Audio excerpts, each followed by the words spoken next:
भाई लोग बवाल की सॉन्ग आ रहा है खेसारी लाल यादव जी का बोल बम सॉन्ग, जिस गाना का टाइटल है बोल बम बोला। ये बोल बम बोले इस गाने का टाइटल है। बहुत बवाल की वीडियो है, हाई लेवल के। और इस गाने को लिखे हुए हैं पवन पांडे जी, म्यूजिक डायरेक्टर हैं प्रियांशु सिंह, जो कि आप लोग समझ सकते हैं प्रियांशु सिंह जी का म्यूजिक कितना तगड़ा होता है। जी बता दूं कि पवन पांडे जी लिखे हुए हैं, प्रियांशु सिंह जी का म्यूजिक है।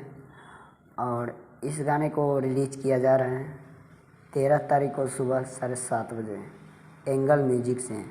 जी एंगल म्यूजिक से रिलीज़ किया जा रहा है कल सुबह 7:30 बजे। आप लोग तैयार रहिएगा जी। और इस वीडियो को देखने के लिए कितना एक्साइटेड है हमें कमेंट बॉक्स में कमेंट करके ज़रूर बताइएगा। सो अपडेट यही था। पसंद आए तो वीडियो को लाइक कीजिए, चैनल बनाए हैं तो सब्सक्राइब करके घंटी को भी ऑल पर प्रेस कीजिएगा। मिलते हैं नेक्स्ट वीडियो में।